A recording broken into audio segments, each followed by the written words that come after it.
call to order the January 14th, 2020 City of Columbiana Planning Commission meeting. I'd like you all to rise for our invocation and pledge allegiance. Lord, we thank you for your presence, which is always with us. Give us faith and courage when we need it. Help us to work to the best of our ability and to put our trust in you. And when we are faced with heavy burdens, help us to carry on our duties. In your name we pray. Amen. I pledge allegiance to the flag of the United States of America and to the republic for which it stands, one nation, under God, indivisible, with liberty and justice for all.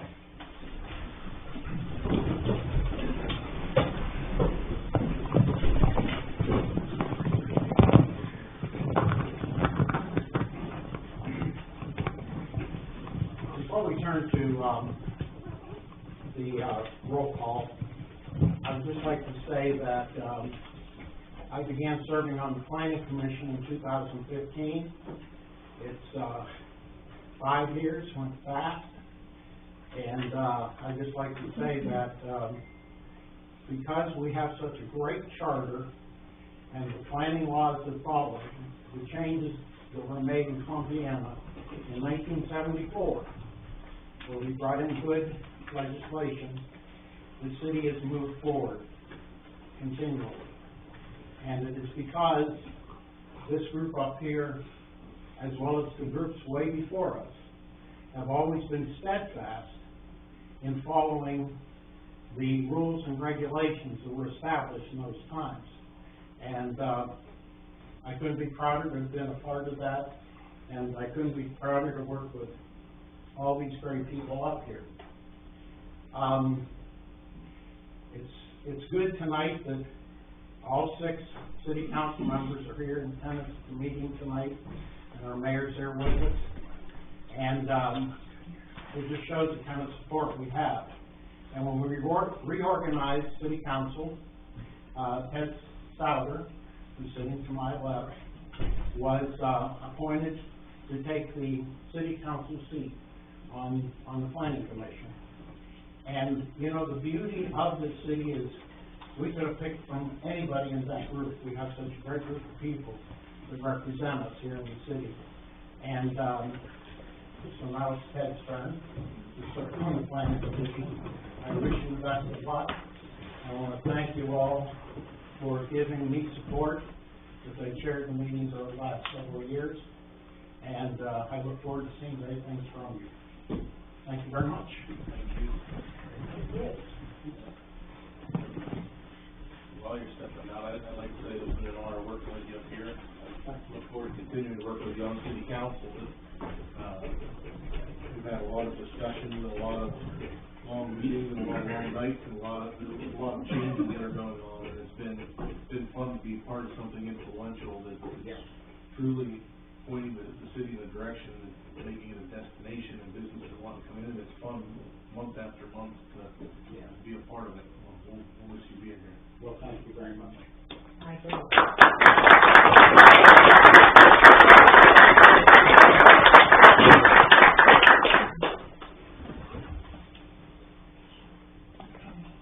Entertaining a motion for chairperson at this point. Do we need to do a roll call first? We can do that. Ted? Here. Roll call. Scott? Here. Donna? Here. Tucker? Here. Brian? Here. I'd like to make a motion that we name Donna Becker to be the chairwoman of the planning commission. Second that motion.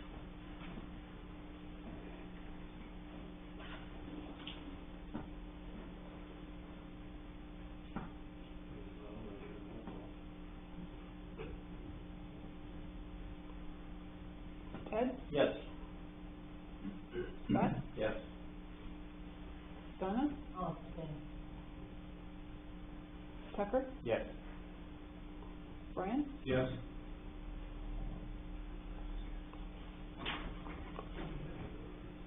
I gotta take my pillow. And I have to change my roll I shoot you already in order. Somehow.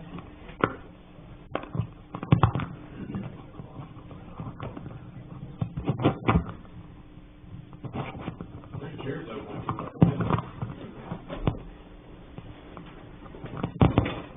Dinner's not on, it's not gonna be bad.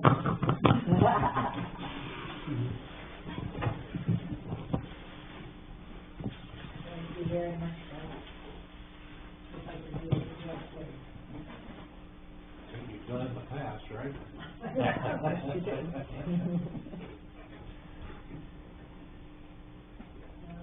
Okay. So I would like to make a motion that we approve the minutes of the meeting of December 10th, 2019. And unless anyone has any objection to us approving them, is there anything that was missed or overlooked, or can we approve them as? I think we can get through this in a minute. And we have a roll call on that. We don't need We one. don't need one on that? We haven't done this for a while.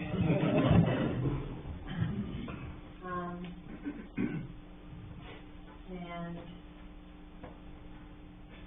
you want to go into executive session? We're going into Well, I think executive. before we do that, we need to, review old business. Well- Mark has an update. I think, I'm just thinking we were gonna jump in there before, but I guess it doesn't make any difference. We can do that. Well, it don't matter to me, it's just the way it was listed out. Yeah, sure. or we'll go in full business, or should we not? No, we can do this now. Mr. Italiano, just texted me, he's not gonna make it tonight, so, I thought he was gonna be running late, but, now it's official, he won't be here, but we can still go over the information that Mark's given us, and then, I can relay the message to him tomorrow. But he apologizes, I just couldn't make it.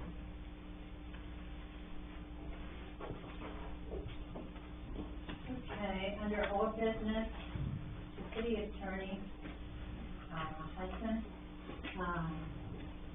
was going to research, state route 14. The number is 1330 zoning for Dominic Italiano, and it's parcel of land 18-03455.040. And so that's what we need to, have Attorney Hudson meeting. And with that, the next item is we're gonna go into executive session, and we'll discuss the pending litigation, section 122.2. G3. So, did you wanna get the highlights of the Italiano? I think we should. Okay. Do you wanna do that, Mark? Sure. Basically, for your benefit as you're looking at my letter, I looked at 4 questions, with regard to the 2 lots that exist within the industrial park.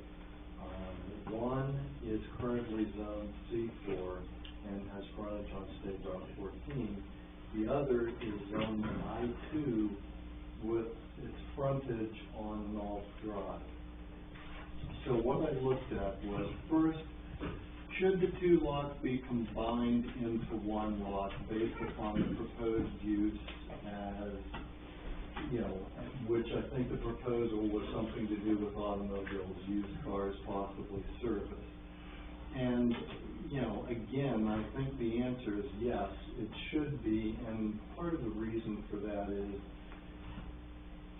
you're going to have 1 lot, you're going to have 2 lots, and depending upon the use, in an I2 you can't sell cars. You can store things such as in a warehouse, but you wouldn't be able to do any sales. So I think it would be difficult for Mr. Italiano or anybody else to try to make a use or basically two uses of the property that, basically it's gonna be hard, I think, for him to separate what's on which lot. So if they're combined, I think it makes it easier for the property owner and easier for this body, because your charge is to make sure that the zoning ordinance is enforced, to make sure that violations are taken care of. So with that in mind, it would seem like if it's one lot, it's going to be much easier. And if it's one lot, then it should be zoned one or the other, I-2 or C4. Last month, what we had in front of us was basically a diagram that showed the lot. To me, it would seem that since the adjoining lots are on 14 or zone C4, that it should be zone C4. If it is, then you've got basically what you want to be able to do with the used car lot. Now, that takes care of questions 2 and 3, and the fourth was basically, you know, did I find anything in the ordinances that instructed you as planning commission members, you have to do this or you have to do that? No. Basically, what I'll tell you after I've given you those thoughts is really it's up to you. There's nothing that I could find that limits what you have to do or what you can't do. So it's really a matter of what this commission is satisfied with as far as the use of the property. Any questions? That's the quick and dirty summary. The letter goes into a little bit more detail. My biggest concern was that converting it all to a C4 opens it up to having fast progressions or anything like that, which is going to overload your infrastructure into the industrial part that's more of an industrial style setting. And so I thought about that a little bit, because that was a concern of mine, not that his use, but he could turn around and take the property, sure, then sell it as a C4, and then now you're open up for something like that. The only way to prevent that from happening and put them together as a C4 would just prevent a curb cut from having a curb cut in the industrial park. So that the only access would be allow a curb cut onto Route 14. So that would accomplish if the planning commission is allowed to do that. Well, you know, I think that... But if you've been back to R&L, I mean, there's trucks stacked. Trying to get out. Trying to get out, and I just don't want to see anything added to that as a commercial type traffic pattern.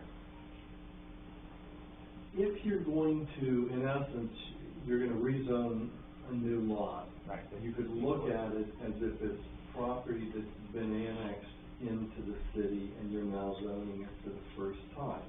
Now, if you look at the zoning scheme, which I put in the letter, you're looking at I-2 or you're looking at C4 because that's what everything around there is. Right. I don't know that you couldn't put conditions. That would be something we'd really have to look at. Okay, what are the conditions, or what are the conditions, and really can we do that? But I see what your concern is, and it's certainly something we can look at with Mr. Italiano once he's here. Right. Yeah, As we know, heading south out of the industrial park on North Drive, there's a strong left or eastbound to 14, and it was discussed earlier, and I can't remember the provision, Lance, that I think you read. Yeah, limited access highway. Yeah. I mean, it's still possible to straighten that out, isn't it? Well, we have a letter in the process that we're into with the our Department of Transportation right now. We're asking them to break that for us so we can get an entrance, so we can straighten out that entrance and exit.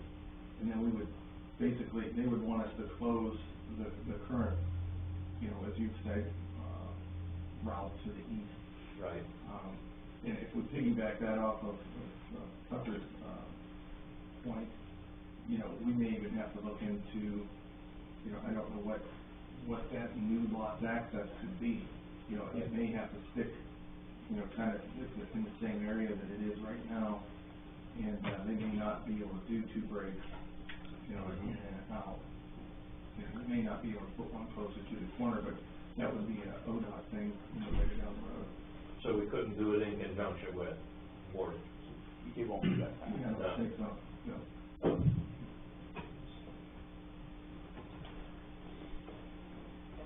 There's seats open in here if you guys want in. Please.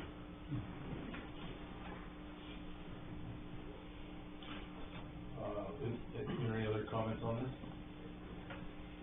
If not, I'll make a motion that we go into executive session regarding the discussion of pending litigation, section 122.2 G3.